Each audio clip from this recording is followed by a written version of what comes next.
Allah.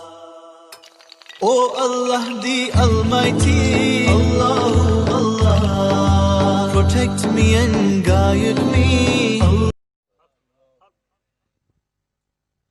کہا جاتا ہے کہ ایک مرتبہ لیلا نے حلوہ تیار کیا، لے جاؤ میرے مجنو کو دے دو۔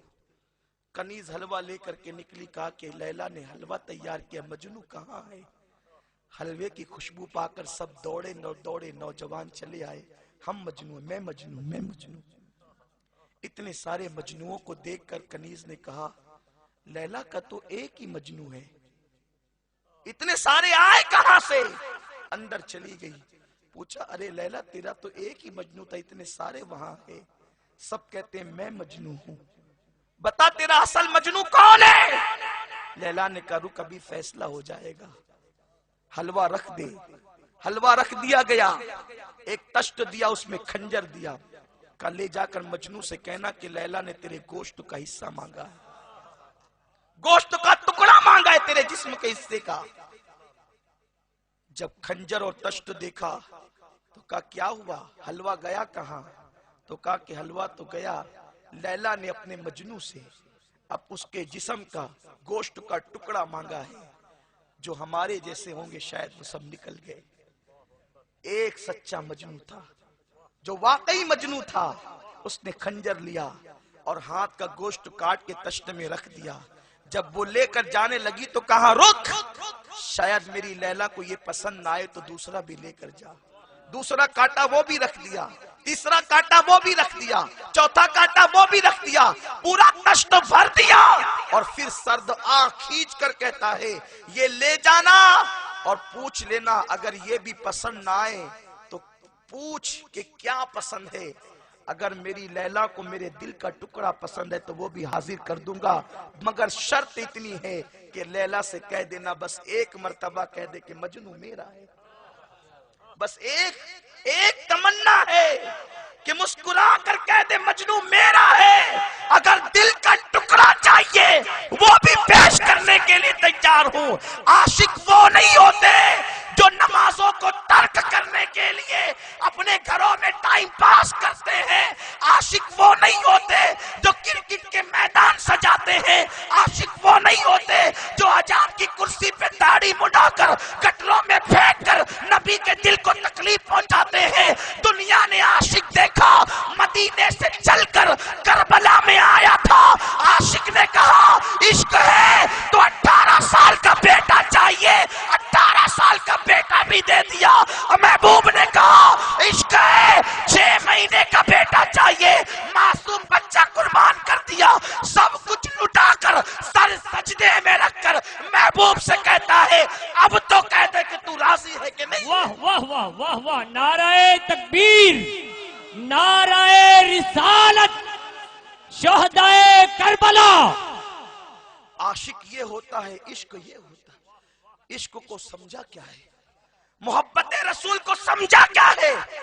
عام انسان کی محبت آسان نہیں ہوتی، تم نبی کی محبت کو بچوں کا کھیل سمجھتے ہو؟ یہ امام احمد رضا ہے جو عاشق رسول کی حیثیت سے اٹھے، سب کچھ قربان کیا ہے۔ آج ہمیں افسوس ہے غلط پروپیگنڈے کا شکار ہو کر لوگ ان سے دور ہوئے۔ امام کا کیا نقصان؟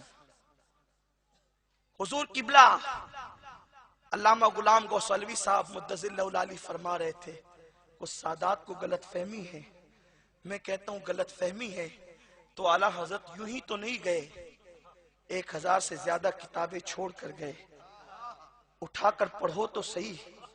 اور میں کہتا ہوں سب سے زیادہ اگر چاہتوں کا کوئی حقدار ہے سیدوں کے نزدیک گزشتہ صدی سے لے کر اس صدی تک، وہ امام احمد رضا ہیں، جس نے ہمارے نانا جان صلی اللہ علیہ وسلم کی عظمت کا تحفظ کیا ہو۔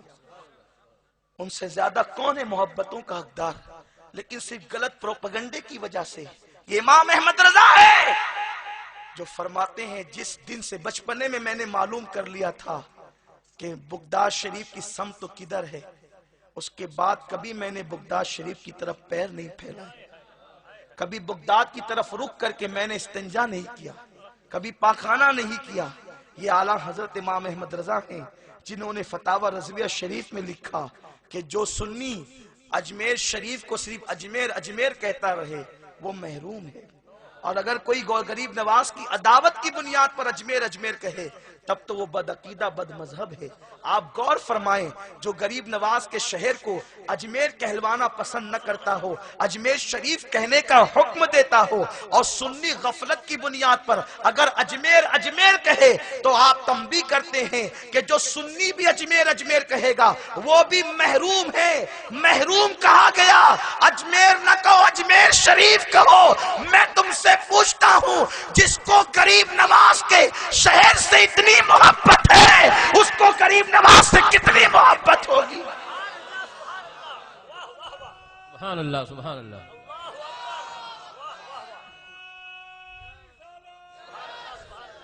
امام احمد رضا ہے، عشق کیسا عشق ہے میرے پیارے آقا صلی اللہ علیہ وسلم کے پیارے دیوانوں، دنیا سے جاتے ہوئے دنیا کو درس دے رہے ہیں اور وصیت کر رہے ہیں، جب دنیا سے میں جاؤں تو میری قبر کو اتنی گہری کھودنا کہ جس میں ایک انسان کھڑا رہ سکے۔ لوگوں نے پوچھا یہ کیوں؟ فرماتے ہیں کیا تمہیں پتہ نہیں جب مومن دنیا سے جاتا ہے تو اس کی قبر میں آقا تشریف لاتے ہیں، اس کی قبر میں حضور تشریف لاتے ہیں۔ جب میری قبر میں میرے آقا آئے تو احمد رضا کی تمنا یہ ہے کہ بیٹھا نہ رہے، قبر کو اتنی گہری کھودنا، جب آقا قبر میں تشریف لائے تو ان کو دیکھ کر کے میں کھڑا ہو جاؤں، آقا کا استقبال کروں۔ جو ایسا عاشق رسول ہو کیا اس پر معاذ اللہ ہم غصہ اتاریں گے؟ کیا معاذ اللہ ان کی عظمتوں کو تار تار کریں گے؟ یہ امام احمد رضا ہی تو ہے، جب لوگ گالیوں کے خطوط لکھتے تھے تو آپ پڑھ کر مسکرا کر کہتے تھے جتنی دیر تک مجھے گالیاں لکھتے ہیں بدعقیدہ اتنی دیر تک تو میرے آقا کی توہین سے محفوظ رہتے ہیں۔ میں تو یہ چاہتا ہوں کہ وہ مجھے ہی برا کہتے رہیں اور میرے آقا کی شان میں توہین نہ کریں۔ میرے پیارے آقا صلی اللہ علیہ وسلم کے پیارے دیوانوں، یہ امام احمد رضا ہے جنہوں نے اللہ اکبر اعلیٰ حضرت کے دور میں ایک فتنہ اٹھا تھا، سیدوں کو زکوٰۃ حرام ہے، سید زکوٰۃ نہیں لے سکتا، سیدوں کو زکوٰۃ دینا حرام ہے اس لیے کہ وہ مال کا میل ہے۔ کچھ لوگوں نے جو ہے وہ یہ لکھنا شروع کر دیا کہ سیدوں کو بھی زکوٰۃ دی جا سکتی ہے۔ اس زمانے میں امام احمد رضا تھے جنہوں نے سیدوں کی حرمت کو پامال ہونے سے بچایا، سیدوں کی عظمت کو پامال ہونے سے بچایا۔ اٹھاؤ فتاوی رضویہ اور مطالعہ کرو۔